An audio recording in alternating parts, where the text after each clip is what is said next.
Vamos retomar o evangelho do dia, dessa manhã, que nós estamos selecionando esse trechinho de Lucas 5, de 1 a 5. Até para gravar bem. Estando Jesus um dia à margem do lago de Genezaré, o povo se comprimia em redor dele para ouvir a palavra de Deus. Vendo duas barcas estacionadas à beira do lago, pois os pescadores haviam descido delas para consertar as redes, subiu a uma das barcas, que era de Simão, e pediu-lhe que se afastasse um pouco da terra. E sentado, ensinava da barca o povo. Quando acabou de falar, disse a Simão: faze-te ao lago e lançai as vossas redes para pescar. Simão respondeu-lhe: Mestre, trabalhamos a noite inteira e nada apanhamos, mas por causa de tua palavra lançarei a rede. Palavra da salvação. Aqui eu destaquei esse final, que eu não comentei na primeira pregação. Está o grande segredo da cura dos traumas. Senhor, trabalhamos a noite inteira, não conseguimos nada. Vírgula. É esse, depois da vírgula, o grande segredo para a cura dos traumas. Porque, veja bem, se eu não sei direito quais são os meus traumas, você também não sabe. Certo, doutor? Tudo bem? É que a gente não quer atrapalhar a conversa de ninguém, então a gente espera um pouquinho.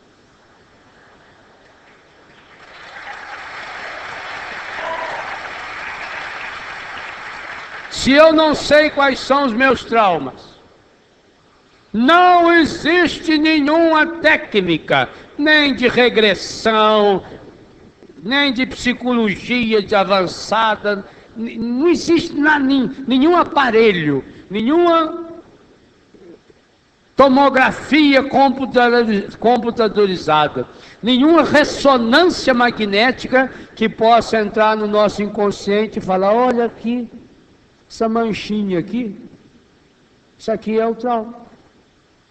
Foi causado por isso. Não existe. Não existe nenhum instrumento humano.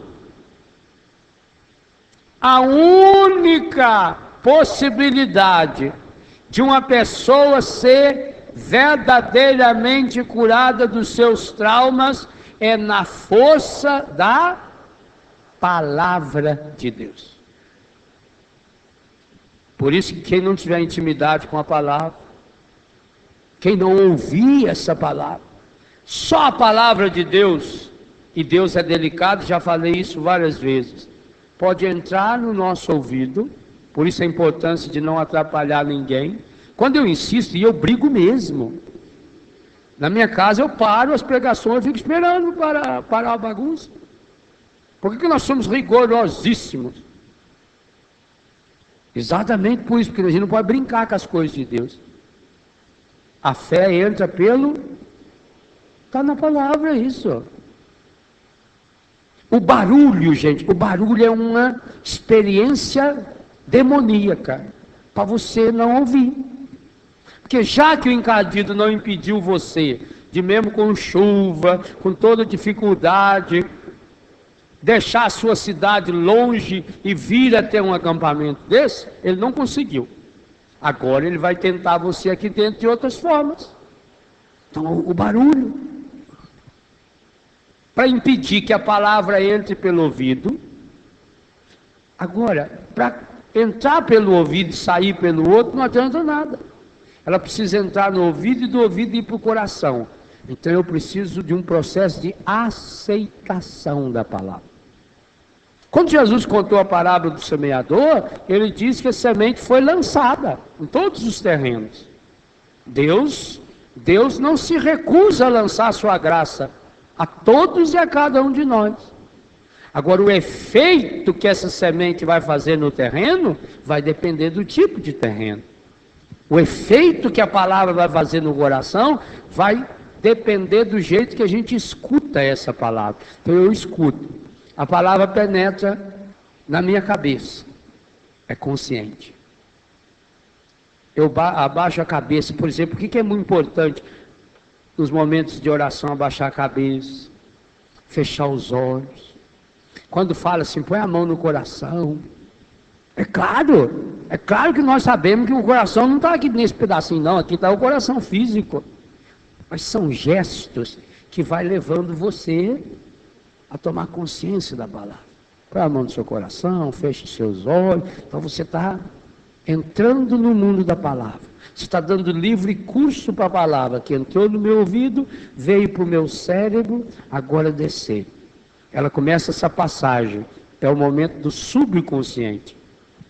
Esses momentos de oração, você já notou que na Canção Nova, toda pregação termina com uma oração, nem que seja pequena.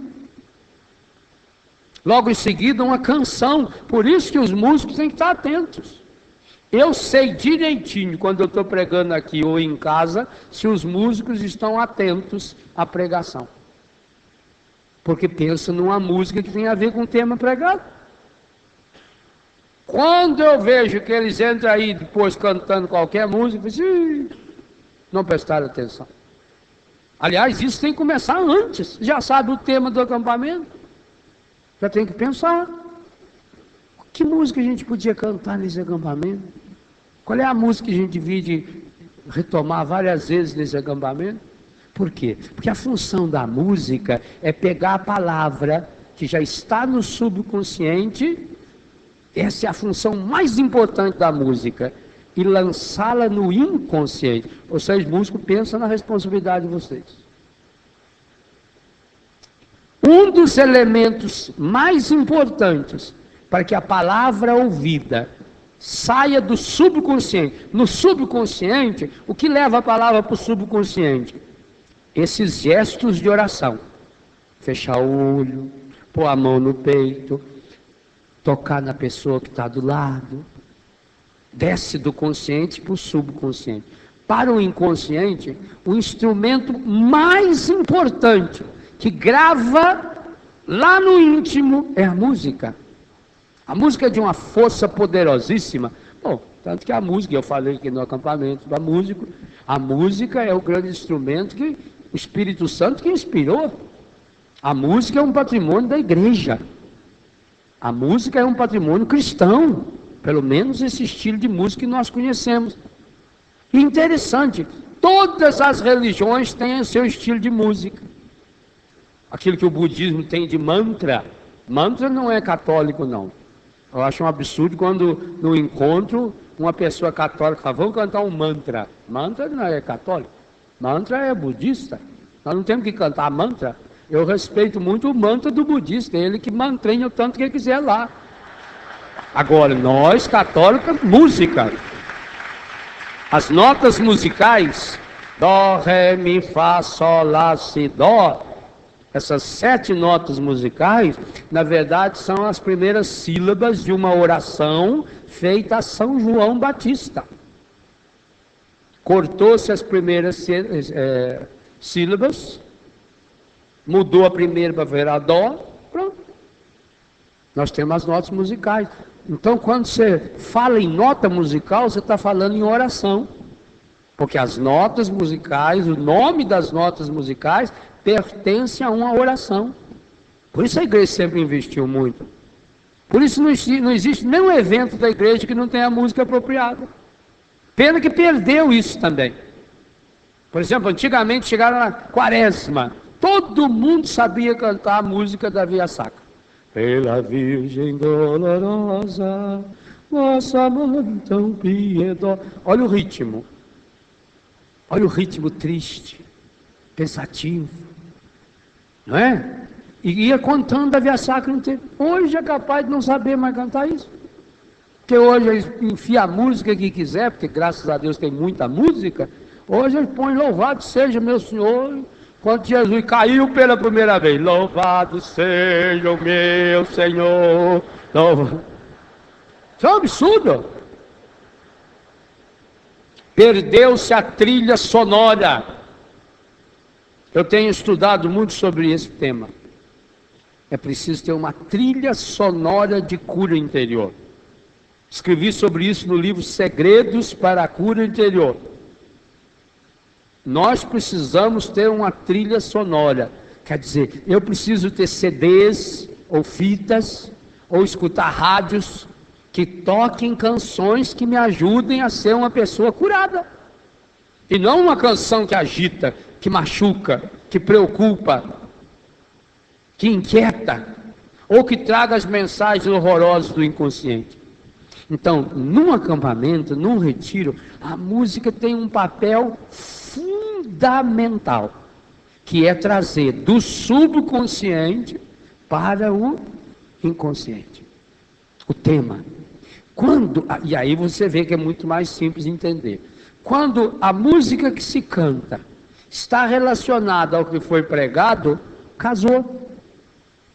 Porque, gente, não existe nenhuma pessoa nesse planeta que é capaz de gravar 20% do que eu falei aqui em uma hora. Nem eu que falei. A pessoa que conseguisse lembrar de tudo que eu falei aqui, no caso eu, porque eu que estou pregando, ou qualquer outro que estivesse pregando, durante uma hora, a pessoa que conseguisse gravar tudo que essa pessoa falou, ela ficaria completamente louca. A nossa memória e a lembrança, dois lugares típicos para se nascer os traumas, as mágoas, os ressentimentos e, portanto, as doenças, os pecados e os vícios, não tem capacidade de reter essa informação a esse nível. Por isso que você tem que repetir. Por isso você tem que bater. Por isso que você vai mesclando com uma história, com uma brincadeira, para a pessoa relaxar, porque senão criaria uma tensão. Ninguém grava, ninguém. Não existe a melhor memória desse mundo, não grava. Faz parte da estrutura da nossa memória não gravar tudo. Gravar o essencial. Então, quando você pega uma canção que está relacionada à pregação, a palavra-chave, o texto bíblico. Por que nós usamos texto bíblico para a pregação? É a força da palavra. Mas, por causa da tua palavra, lançarei a rede. A força da palavra de Deus, que entrou no meu ouvido, processo consciente, que desceu para o meu subconsciente no momento em que eu acolhi, em que eu obedeci. Por isso que é bonito a gente ver a reação de uma plateia imensa feito essa, como ela é obediente. Essa é uma das coisas que mais chama a minha atenção aqui na Canção Nova, a obediência. Claro, sempre tem uma anta por meio, isso tem mesmo em todo lugar. Sempre tem uns que não escutam o que você está falando. Mas a obediência, você fala para as pessoas, põe a mão no seu coração. Na televisão você vê, é bonito ver. Todos. Imediatamente. Essa obediência é fundamental para a cura. Porque na hora em que eu falo, põe a mão no seu coração, você não raciocina. Mas por que eu vou pôr a mão no meu coração? Na hora que eu digo, põe a mão no seu coração, e você imediatamente, quase que inconscientemente, põe a mão aqui, você já está trabalhando ao nível do subconsciente. É o processo de adesão. Você está dizendo, eu concordo. Você, só de botar a mão significa que você acredita no que eu estou falando. E esse passo é fundamental ao nível do subconsciente para chegar ao inconsciente. Feche os seus olhos. Você olha, a grande maioria fechou. Abaixe sua cabeça e veja os seus olhos. A grande maioria. Significa, eu estou acreditando nessa palavra. Eu estou acreditando nessa pessoa que está aí. Seja o músico, seja o pregador, seja um padre, quem for. Eu estou acreditando. Então essa é a passagem importante do subconsciente. Do consciente para o subconsciente. E então depois vem a passagem para o inconsciente. Aonde, repito, a música tem um papel absolutamente preponderante, fundamental. Você já notou isso? Como é que a música faz você gravar? Muitos de vocês é capaz que não sabem nem uma poesia de cor, mas sabem uma música inteirinha de cor. É capaz de cantar Aquarela do Brasil. É capaz de cantar A Volta do Boêmio.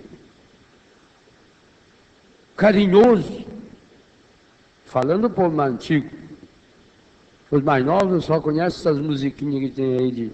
Essas letras fáceis de gravar, né? Quem não fala nada. Por que você fica com a música na cabeça? Por que tem dia que você acorda e você está com a música na cabeça? Está relacionado à memória do inconsciente. Por isso que você tem que, quando vem uma música boba, que fica repetindo na cabeça, você tem que mudar o disco. E como é que muda o disco? Com outra música. Se você tentar só esquecer aquela, pode esquecer. Você não vai conseguir. Você tem que preencher. Então põe a outra música. Lembra de uma outra música, pensa numa outra música e começa a cantar. Vai repetir o refrãozinho na sua cabeça. Conscientemente chega no inconsciente. Se a palavra não chegar no seu inconsciente, no meu inconsciente, e aí a música que ajudou, vem a reflexão. Eu fico ruminando aquela palavra. Eu fico pensando naquela palavra. Eu rezo em cima daquela palavra. Eu retomo durante o dia aquela palavra. Eu que estou fixando uma ideia no inconsciente. E por que é importante fixar a palavra no inconsciente? Porque só a palavra de Deus tem poder. Está escrito num texto fabuloso de Hebreus. Dá uma olhadinha lá em Hebreus. É espetacular a força. Capítulo 4, versículo 12. Hebreus, capítulo 4, versículo 12. Porque a palavra de Deus é viva, eficaz, mais penetrante do que uma espada de 2 gumes. Espada de 2 gumes que corta dos 2 lados. E atinge, gente, esse texto aqui foi escrito há 2000 anos atrás. Olha a atualidade. E atinge até a divisão da alma e do corpo, das juntas e medulas. E agora? E discerne os pensamentos e as intenções do coração. Discerne os pensamentos e as intenções do coração. Nenhuma criatura lhe é invisível. Tudo é nu e descoberto aos olhos daquele a quem havemos de prestar contas.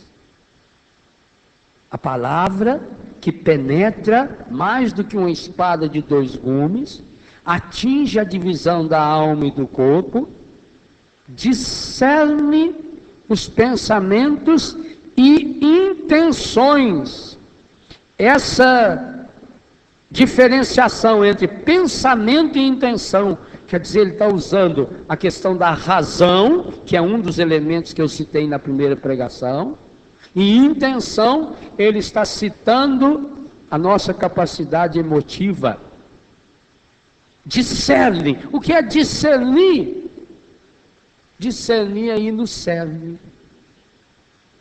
Uma árvore você olha e você vê as folhas, a flor, a casca, mas o cerne da árvore você não vê. O cerne da árvore é aquilo que está lá dentro do tronco, é aquela parte dura da madeira, é o nó do pinho, é o que sustenta, é aquilo que olhando a gente não enxerga. Assim também, a palavra discerne os pensamentos e as intenções dessa área do seu inconsciente. É uma pena, gente. Por isso que a marca registrada do encardido, segundo a Bíblia, é o ladrão da palavra.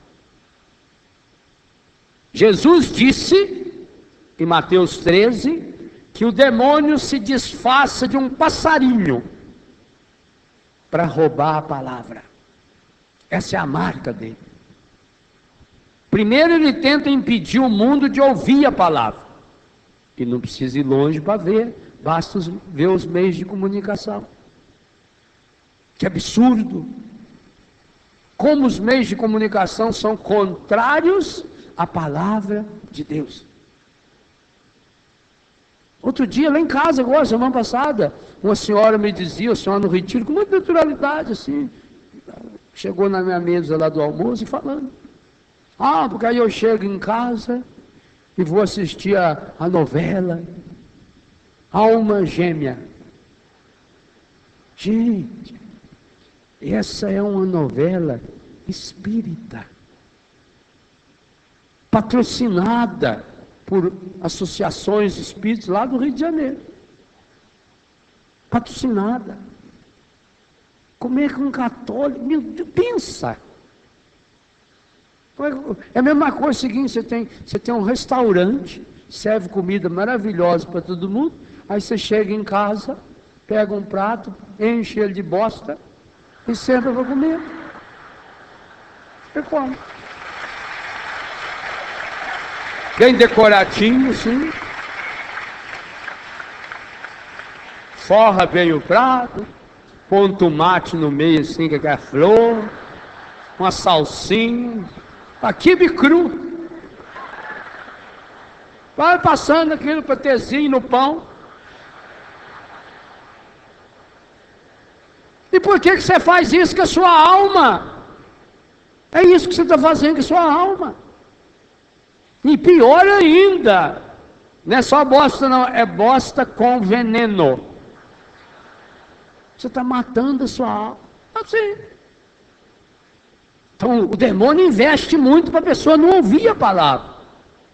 E põe outras palavras no lugar. Mas o resultado vem depois. Porque a pessoa que assiste, ela não descansa. Observe uma coisa interessante. A pessoa que vai para frente da televisão para descansar e assiste essas porcarias dessas novelas, ela não descansa. Continua tensa, continua nervosa, continua inquieta, continua agitada e não sabe por quê. Porque você está alimentando a sua alma, não é com essa palavra. Alimentar a alma com a palavra, através das canções, através das leituras, através da leitura da Bíblia, de ouvir as pregações. Olha o bem que faz a Canção Nova, distribuindo, gravando essas fitas, esses CDs, esse MP3 hoje, graças a Deus. E quem não tiver dinheiro para comprar, tem na internet lá o Web TV, você aperta lá, você escuta, tem a pregação lá. Olha o bem que faz, quanta gente longe, quanta gente distante, que está sendo tocada por essa palavra. Todo lugar que a gente vai, em qualquer lugar do mundo que a gente vai, a gente encontra alguém que fala, ô padre, obrigado, a palavra, a pregação que o senhor fez lá me tocou.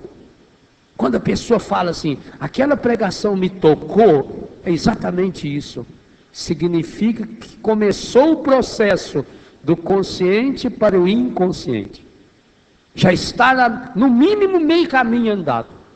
Por isso que Deus usa, de pessoas, por isso que Deus nos dá o dom de pregar, porque isso também é um dom. Claro, a pregação ela é muito mais fruto de transpiração, de luta, de esforço, de estudo, do que da inspiração. Mas Deus não vai dar inspiração para quem não transpira, para quem não fez sua parte humana. Mas é um dom de Deus, então eu tenho que cuidar desse dom, cuidar com preciosidade desse dom, porque é um dom para os outros, como a maioria dos dons. É um dom que eu mesmo me beneficio desse dom. Beneficio na medida em que vou lutando, trabalhando para ser coerente, para vencer meus pecados. Mas é um dom para o outro. Então a pessoa fala, olha, eu fiquei tocado com aquela pregação. Nossa, aquela música me tocou. Eu fiquei emocionado.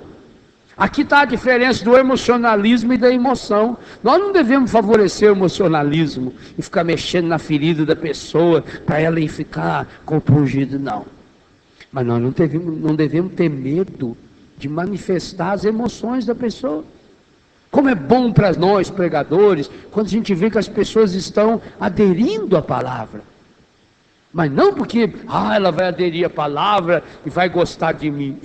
Todo mundo já sabe disso. Quanto menos gente gostar de mim, para mim é melhor. Eu não faço nenhum esforço para gostar de mim. Eu não faço esforço nenhum para ser simpático.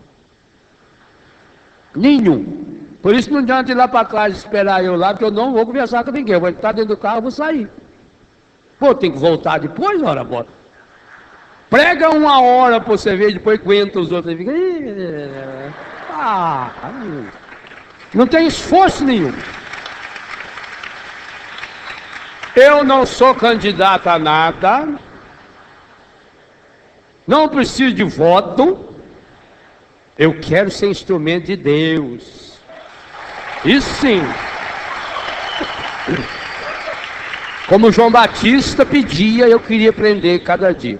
Senhor, eu quero ficar cada vez menor e cresça a tua palavra. Pronto, né? Agora, quando a pessoa pensa nela, gente, eu chego lá em São Paulo toda semana, vou para o aeroporto, de lá eu vou lá no shopping onde tem a tenda, e não estou nem aí não, o povo é simples, e a gente tem que ser simples. Agora a gente não pode acostumar mal o povo também, que fica acostumando o povo dar uma de artista, o povo adora artista. Nossa, adora na televisão. Nós não somos isso não. Então eu tenho que ser instrumento. Eu fico feliz. A minha felicidade é essa. É quando eu vou vendo no rosto de vocês que está havendo adesão à palavra, que você está acolhendo a palavra, que há manifestação de emoções, que você dá risada, que você muitas vezes fica com os olhos cheios de lágrimas. Fico feliz quando eu vejo que um marido ou uma mulher, durante uma pregação, dá um abraço mais apertado um no outro, olha um para o outro, dá um aperto na mão, como que dizendo, para mim aqui na frente, é isso mesmo, pá. Então, isso a gente fica muito feliz. Por quê? Porque a pessoa está gravando a minha palavra? Não, eu já sei que não vai gravar. Eu já sei. Eu estudo, eu sei disso. Mas porque a pessoa está acolhendo a palavra de Deus, que eu estou sendo instrumento.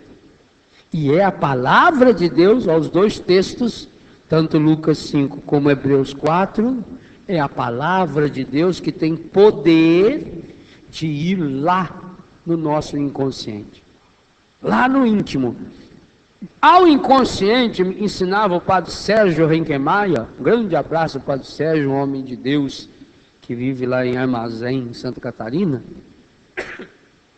Ao inconsciente só se chega pelo inconsciente. Não tem como chegar no inconsciente de uma pessoa de modo consciente. Por isso que estabelece os traumas. Por exemplo, uma criança. A criança berra a noite inteira. A mãe põe na cama, daí a pouco ela está chorando, assustada. Não adianta você conscientemente falar para a criança, não tenha medo. Já tem.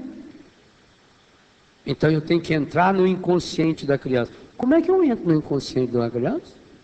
A mãe tem um poder fabuloso. Deita do lado da criança. Deita do lado direito da criança. E começa a fazer carinho na criança. Principalmente na testa da criança. Para que a região do cérebro acione. Com a mão bem suave, se for possível, até passa um talquinho na ponta do dedo para sentir o mínimo possível. Vai tocando aqui na cabecinha da criança assim, ó. Suave. Sempre no sentido horário. Vai falando no menor tom de voz possível. Você vai dormir. O anjinho cuida de você. Papai do céu ama você. Não use jamais a palavra não. Porque essa é uma palavra que o inconsciente grava rápido. E ela faz um mal medonho. Então, na sua conversa com a criança, não use a palavra não. Por exemplo, não diga, você não vai ter medo. Como não é uma palavra feia, nesse caso ela barra e só sobrou medo. Então, não use a palavra não. Vai passando, amanhã você vai dormir agora. Tem um anjinho que cuida de você. Papai do céu ama você. Amanhã você vai acordar tal hora. Diga a hora para você ver. Ela vai acordar naquela hora. Criança, por exemplo, que faz muito xixi na cama. Mesma coisa. Vai tocando aqui. Não vai dizer para ela, você não vai fazer xixi na cama. Aí o inconsciente já gravou para fazer xixi. Vai passando a mão. Você vai dormir a noite inteirinha. Vai acordar cheirosinho, cheirosinha. Amanhã a mamãe vai fazer isso, nós vamos fazer aquilo. Aí a criança, ela vai fazendo aquele carinho, a criança começa a dormir. Continua. Você viu que pegou no sono? Continua mais um minutinho. Falando baixinho, hein? Eu estou falando alto aqui. Falando baixinho, suave, suave. Mamãe ama você. Papai ama você. O anjinho ama você. Papai do céu ama você. Suave, meio, dá um beijo. Vai... Claro, vai ter que fazer isso algumas vezes, conforme a intensidade do trauma. Criança serena. Porque a sua palavra ali é a palavra de Deus. A sua mão ali é bênção de Deus. Deus não pode negar uma bênção para uma pessoa que foi abençoada pelos seus pais. Há um poder de bênção na Bíblia que beira o absurdo. Abençoou, não tem volta. Mesmo quando se tratar de uma bênção enganada. Quando, e eu vou retomar esse texto amanhã, no contexto dos traumas, vou citar Esaú e Jacó, quando Isaac abençoou Jacó, Jacó roubou a bênção. Nós vamos ler esse texto amanhã. Jacó roubou a bênção do irmão, fraudulenta, com a ajuda da mãe dele, se fantasiou de cabrito, que o irmão era peludo e o pai estava cego. O pai era cego. Fraudulentamente, o Jacó roubou a bênção. Quando Esaú chegou, o Isaac diz, eu não posso te abençoar. A bênção que era para você, eu dei para o seu irmão. Mas será que o senhor não tem uma outra aí, uma reserva aí? Eu não posso. Então, mesmo, por quê? Porque o peso é a bênção. Bênção é a graça de Deus. Então ali, mãe, pai também, é claro isso que eu estou falando, o pai também pode fazer. Embora a sensibilidade da mãe ajuda muito mais nessa hora. É bênção, não tem como. É palavra de Deus. Por isso que ela vai no inconsciente. Por isso que ela chega ao inconsciente da criança. Por ser palavra de Deus. Que bom se hoje você puder dizer para Deus assim também. Oh meu Deus, trabalhei a noite inteira. Estou cansado. Por que será que na minha vida tanta coisa não deu certo? Você que tem decepções amorosas, por exemplo, que muitas vezes já se revoltou contra Deus. Não dá certo na sua vida. Ô, padre, eu tenho uma filha, ela é tão boa, mas a amiga ela arrumou um namorado. Já está lá com quase tantos anos, não vou citar a idade para não ofender ninguém. Ela não consegue. Ela sabe costurar, bordar, ela pinta e borda, é uma pessoa muito aplicada, pá. Parece a gente até fica com esperança, mas ele fica 2 meses, larga, aí ela fica frustrada, agora só fica na televisão, come demais. Tadinha, está até meio passada agora do diâmetro. Por que será, padre? Teve uma vizinha, padre, que me disse que aquilo era uma praga, que foi mal olhado, que aquilo é por causa de uma mocinha, que teve uma vez, padre, que tinha uma moça lá na escola, e ela namorava um rapaz. E o rapaz largou dela para ficar com a minha menina. Então a vizinha falou que essa é a causa. Então ela fez um trabalho para ela. Pôs o nome dela na boca do sapo, costurou. Olha o demônio. O demônio pega o trauma e vai esticando. É daí que vem as falsas doutrinas. Que vai alimentando, porque aí cria-se um mecanismo maligno. Por que será? Por que será, padre, que a minha filha não arruma casamento? Meu filho não arruma emprego, padre, ele é bacana, ele é bom, ele tem nota boa. Quietinho que o senhor precisa de ver. Pai, vai ver que é por isso. Não sabe nem falar para o que ele sabe fazer, porque meio bobão lá no canto das...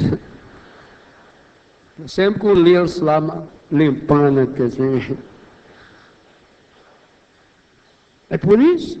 Então não adianta ficar procurando as causas, não. Precisa dar esse passo. E o passo é esse.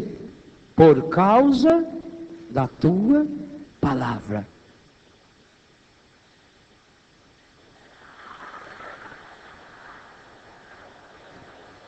Por causa da tua palavra. Lançarei as redes, por causa da tua palavra. Hoje, que bom se você pudesse dizer para Jesus: por causa da tua palavra, eu vou consertar essa rede. E ela está precisando. Maior prova disso aqui.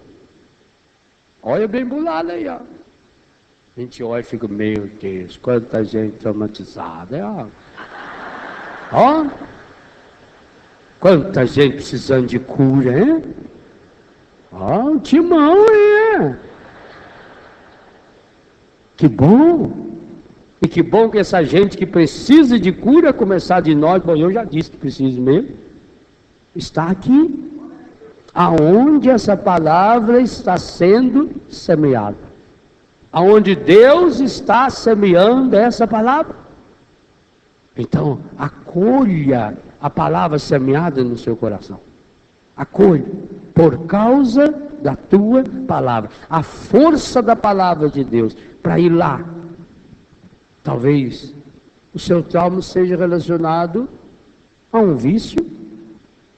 Você não consegue se libertar desse vício. Quantos estão lutando, por exemplo, não conseguem se libertar do cigarro? Sabe que é pecado, pecado grave, pecado mortal. Mortal nos 2 sentidos, que leva à morte, que gera morte.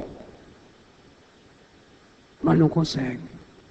Ô padre, eu já lutei, eu já estou com 20, eu já estou com 30, já estou com 40 anos de idade. Eu não consigo, padre. Eu digo a você hoje, meu irmão, ou a palavra de Deus é real, e sendo a palavra de Deus real, Deus tem poder de atingir o mais profundo do seu ser, o mais íntimo do seu ser, ou nós vamos estar completamente perdidos dessa ação da graça de Deus em nossa vida. A palavra de Deus tem forças para entrar lá naquela área escondida, aonde começou. Porque veja, você não fuma porque quando tinha 8 anos, ou 10 anos, ou 15 anos, ou 20 anos, alguém lhe ofereceu um cigarro. Não é por isso. Pode fazer o teste e oferecer um cigarro para cada pessoa. Primeiro, a grande maioria já não vai aceitar. Mas mesmo que você fosse obrigado a fumar, não, você é obrigado, você tem que fazer um exame médico aqui, aonde você vai ser obrigado a fumar um cigarro, para ver lá a reação do seu pulmão, sei lá, a velocidade que a fumaça passa nos seus olhos, sei lá o quê.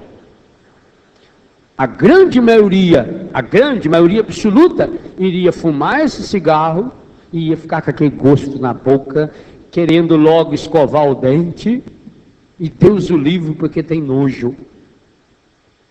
Então por que você fuma? Porque alguém lhe deu cigarro? Não.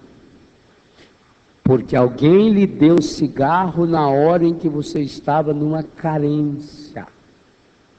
A causa do seu vício está num trauma, que é uma carência, que é uma deficiência, que é um sentimento estragado.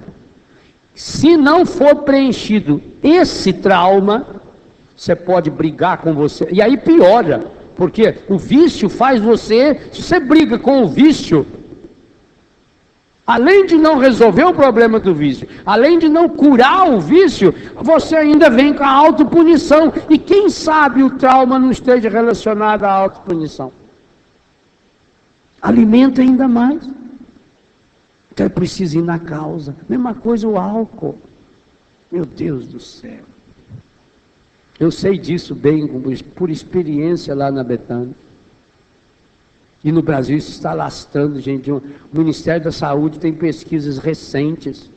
É assustador o número de crianças bebendo. Assustador. Com todas as leis que já se criaram para isso, mas infelizmente, adolescentes, tudo quanto é festinha, eles distraem, eles disfarçam, põe lá uma bebida mais delicada e mistura o álcool dentro. A mãe acha que está tomando refrigerante, que está tomando um suco. É suco sim, só que é suco de cachaça, suco de vodka. O Brasil está aumentando imensamente o número de adolescentes, crianças, 12 anos, 13 anos, 14 anos, alcoólatras. E quantas famílias destruídas. Para quantos de nós o trauma de origem está relacionado ao alcoolismo? Pai alcoólatra. Quantos de nós aqui devemos ter sido concebidos no álcool? Não sabemos. Graças a Deus, antigamente as mães não falavam. Graças a Deus, aumentava ainda mais o trauma. Mas quanto homem que chega em casa bêbado e violenta a esposa. Violenta. Tá a pesquisa mais recente aí, no mundo inteiro, sobre a violência feminina.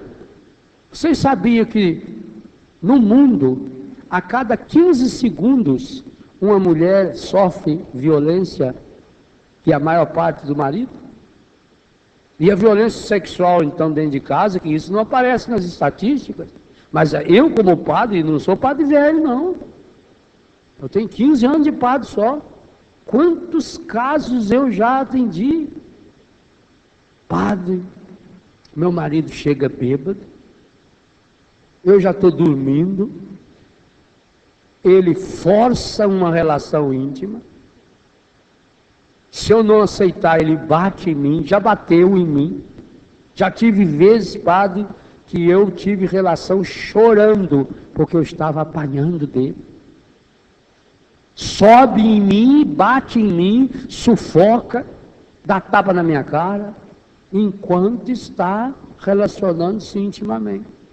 E quantos dessas relações geraram uma criança? Então vocês vejam, gente, como é que o demônio é terrível. Ele aproveita aquela hora linda, aquela hora santa, que eu descrevo no livro Sede Fecundos, como um momento de Deus. E naquela hora, o espermatozoide do pai leva o gene do alcoolismo para o óvulo da mãe. Ainda não é gente. A pessoa só se torna gente quando o espermatozoide e o óvulo se unem. Vocês imaginam aquele espermatozoide contaminado pelo álcool? Ele entra dentro do óvulo e fecunda o óvulo, porque os dons de Deus são irrevogáveis. Fecunda aquele óvulo. Aquele óvulo fecundado vai virar um ovo, vai virar um feto, vai virar uma criança, marcada já pelo terrível problema do alcoolismo. Então é um problema muito sério. Outros tiveram sérios problemas do alcoolismo na gravidez. Porque esse mesmo pai que chegava bêbado também quando a mãe estava grávida. Exigia relações, batia na mãe grávida. Quantos casos absurdos do pai que chuta a barriga da criança, da mãe, para ver se mata a criança lá dentro. E diz claramente: eu não quero essa criança. É culpa sua, e joga na cara da mãe. É culpa sua. Por que você não evitou? Nós já temos não sei quantos filhos. Mas meu Deus, foi ele que violentou a mãe. Como é que essa mulher vai poder evitar um filho assim? Como é que essa mulher vai fazer método Billings nessa hora? Método nenhum nessa hora. Nós temos, por isso Jesus diz para não julgar ninguém. Nós não podemos julgar não, hein? Tá louco? Eu sei lá o que a pessoa passou. Olha, gente, tem muito santo nesse mundo. Muito santo. E nessa área que eu estou falando, tem muita santa nesse mundo. Santa. Que eu admiro. Talvez nunca vai ser canonizado. Mas diante de Deus você é santa mesmo. De ter aguentado tudo que você aguentou até hoje. Mulher casada com alcoólatra, para mim, todas elas são santas. Porque aguentaram aquele bafo de cachaça. Nenhuma, não existe uma pessoa nesse mundo que bebe e fica bom. Todo bêbado é chato. Todo bêbado é insuportável. Ninguém, por isso que os bêbados têm que ficar tudo entre eles.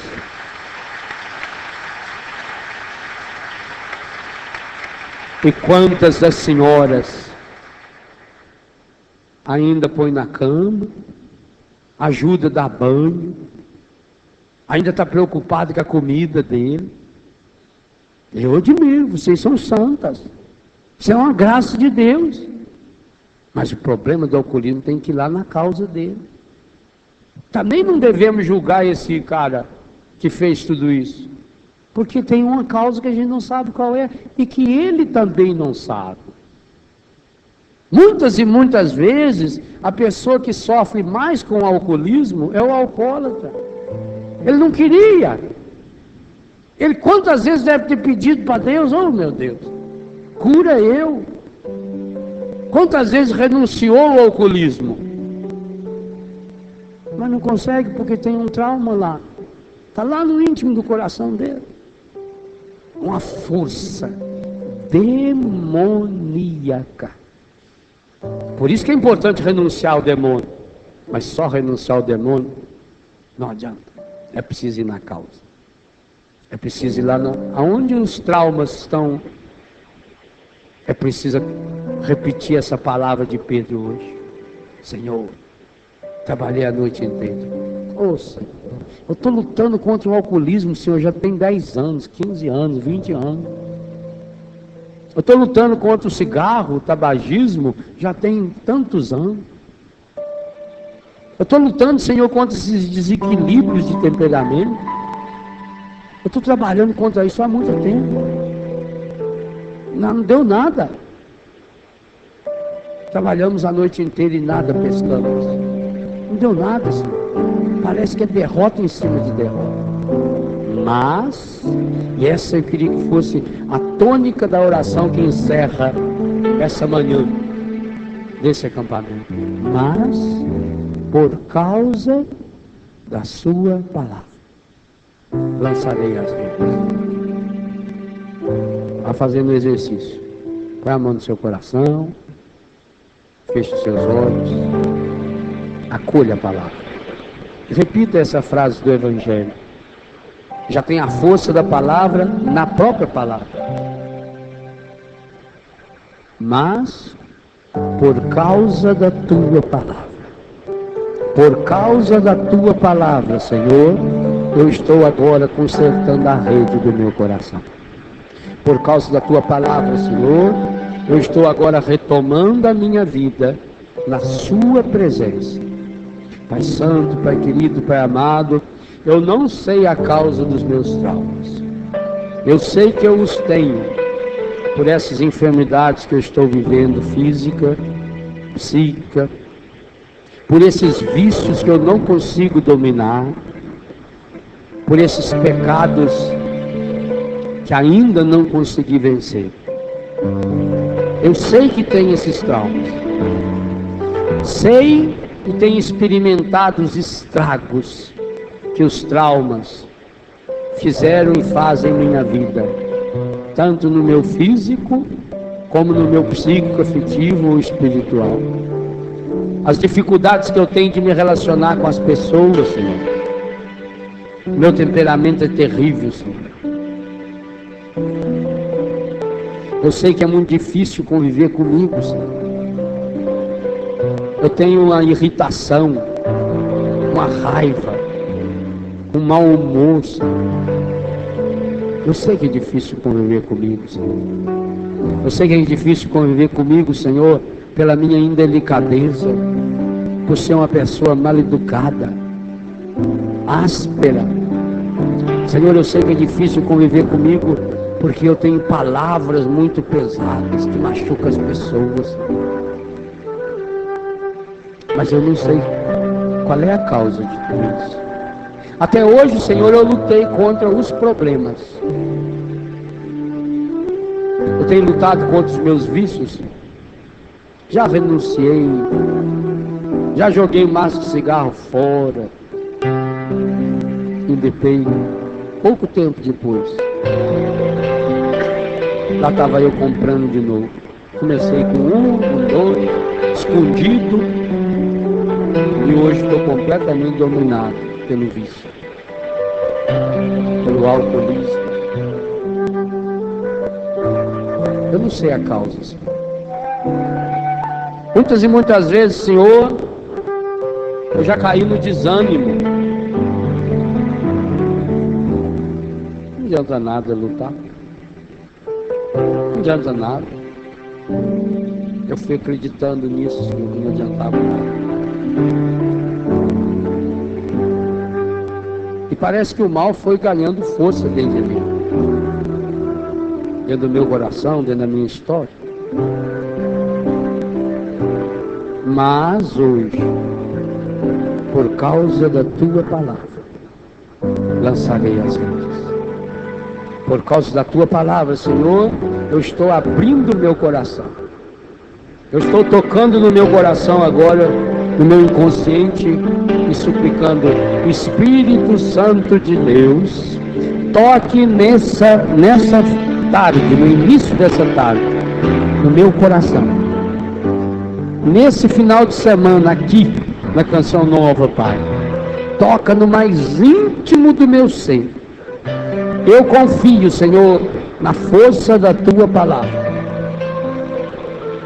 Toca com o teu amor infinito, Senhor. Eu quero, Senhor. Eu estou abrindo meu coração. Conscientemente, Senhor, eu estou abrindo e suplicando por causa da tua palavra. Penetra essa palavra no meu ouvido, Senhor. Do meu ouvido, Senhor, desça para o meu subconsciente. Eu quero essa palavra hoje agindo, Senhor, no meu inconsciente. Eu abro espaço, Senhor. Eu abro espaço, Senhor, para que a tua palavra fecunde o meu coração, inunde a minha alma. Eu não me acostumei nas terras